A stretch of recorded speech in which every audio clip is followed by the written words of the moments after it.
कक्षा 7 हिंदी मल्हार। आइए पढ़ते हैं पाठ 10 मीरा के पद। हिंदी कवयित्री मीराबाई महान कृष्ण भक्त और संत थी। इनका जन्म राजस्थान में हुआ था और वो बचपन से ही भगवान कृष्ण की भक्ति में लीन रहती थी।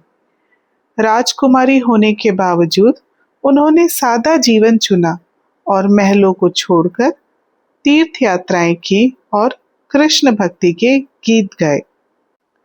सामाजिक और पारिवारिक विरोधों के बावजूद मीराबाई की भक्ति और काव्य प्रतिभा ने उन्हें भक्ति काल के महान कवियों में लाकर शामिल कर दिया। उनकी रचनाओं में कृष्ण के प्रति गहरी भक्ति और प्रेम दिखाई देता है। प्रस्तुत पाठ में 2 पद दिए गए हैं। पहले पद में मीराबाई ने कृष्ण के प्रति अपने प्रेम एवं भक्ति भाव को दर्शाया है।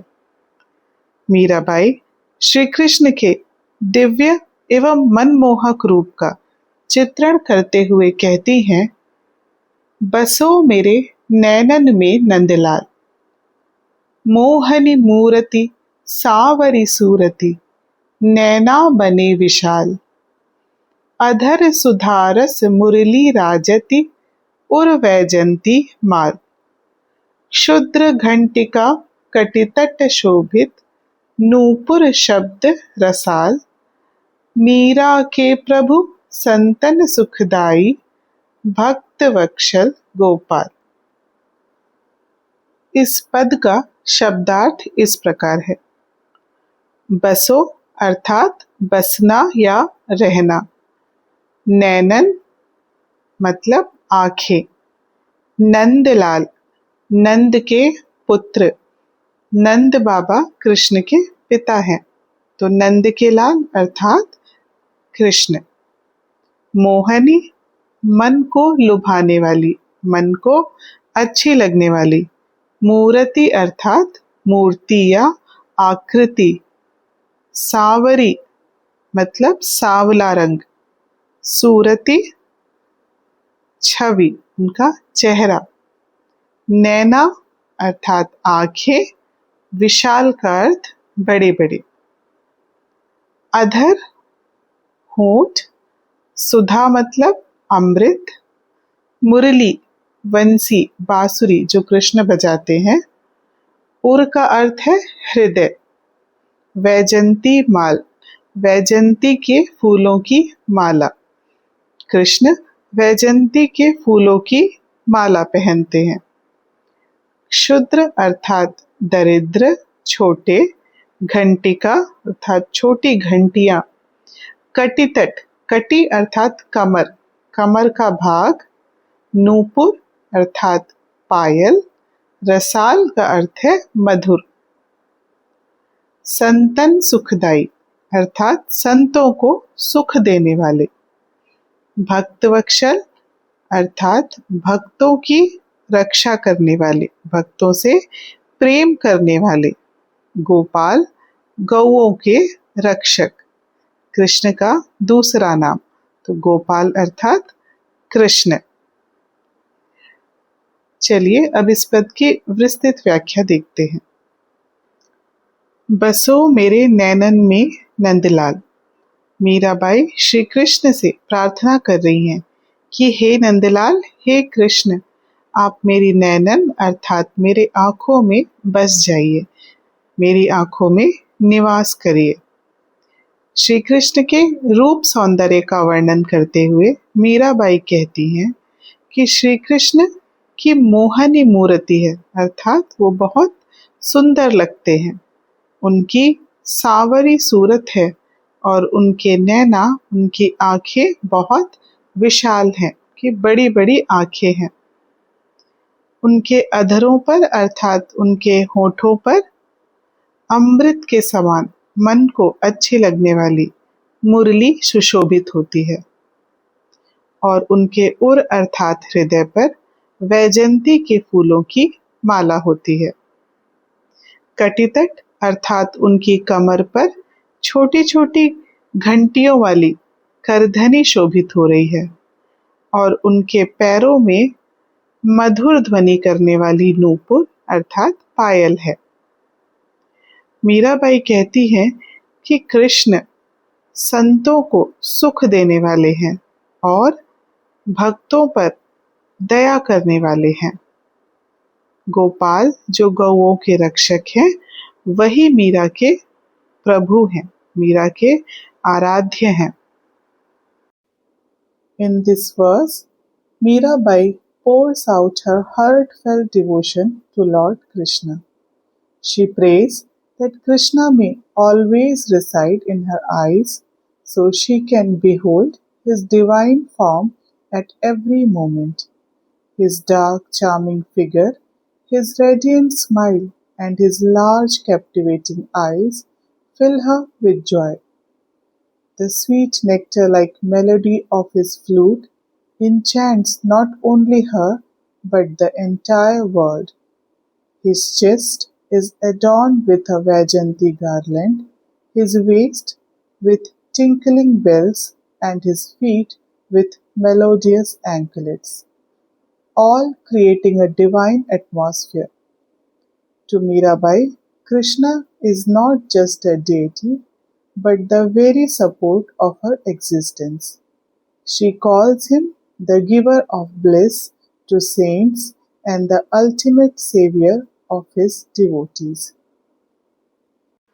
दूसरे पद में मीराबाई सावन ऋतु के सौंदर्य और अपने हृदय में उठे प्रभु प्रेम की उमंग का वर्णन करती हैं।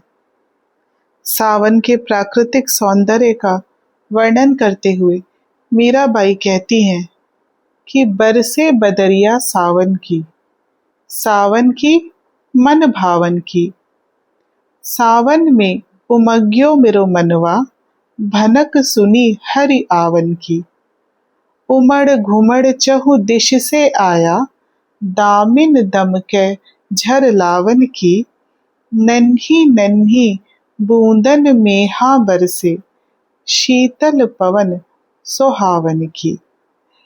मीरा के प्रभु गिरधर नागर, आनंद मंगल गावन की। इस पद का शब्दार्थ इस प्रकार है। बरसे अर्थात बरसना, बदरिया बादल, सावन अर्थात सावन ऋतु, सावन का मौसम, मन भावन मन को अच्छा लगने वाला, उमग्यो उमंग से भरा हुआ, मनवा अर्थात मन या हृदय, भनक का अर्थ है आहट या आभास, आवन आना अर्थात हरि के आने की आहट या आभास, उमड़ घुमड़ चहुदिश, चहुदिश अर्थात चारों ओर, चारों दिशाओं से, उमड़ घुमड़ जो बादल घूम रहे हैं उनके घूमने की आवाज, दामिन दम, दामिन का अर्थ है बिजली, तो दामिन दम बिजली की चमक या बिजली की आवाज, झर लावन जो वर्षा, जो झरने के समान वर्षा की ध्वनि है,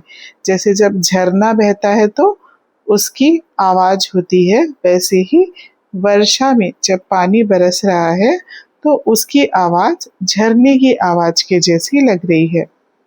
नन्ही नन्ही बूंदे, वर्षा की जो छोटी छोटी बूंदे हैं। मेहा, मेहा अर्थात जल। शीतल ठंडी हवा। सुहावन जो अच्छी लगती है। गावन की अर्थात गाना गाना, गाना गाने की प्रक्रिया। बरसे बदरिया सावन की। इस पद में मीराबाई ने वर्णन किया है कि उन्हें किस प्रकार श्री कृष्ण के आने का संदेश मिल जाता है। मीराबाई कहती हैं कि जब श्री कृष्ण आने वाले हैं तब सावन का मौसम आ जाता है, बादल बरसने लगते हैं और वर्षा ऋतु सबके मन को अच्छी लगने लगती है। सावन में उनका मन उमंग से भर जाता है। क्यों भर जाता है उमंग से? क्योंकि उन्हें भनक मिल जाती है, उन्हें आभास हो जाता है कि हरि आने वाले हैं।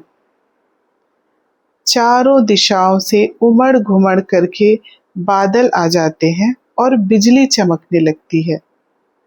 वर्षा की बूंदें झरने के समान बहने लगती हैं और जो नन्ही नन्ही बूंदें बारिश की बरसती हैं और उस समय जो शीतल पवन बहती है वो बहुत ही सुंदर लगती है।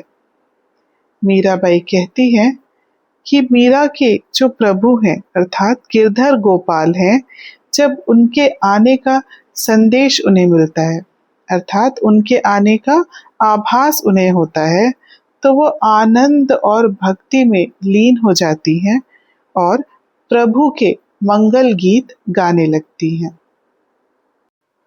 In this verse, Mirabai paints a beautiful picture of the monsoon season. She describes how the clouds gather in the sky and the rainfall during the month of Sawan fills the heart with joy. The earth becomes green and fertile. Trees and plants swings with delight and the entire landscape looks refreshed.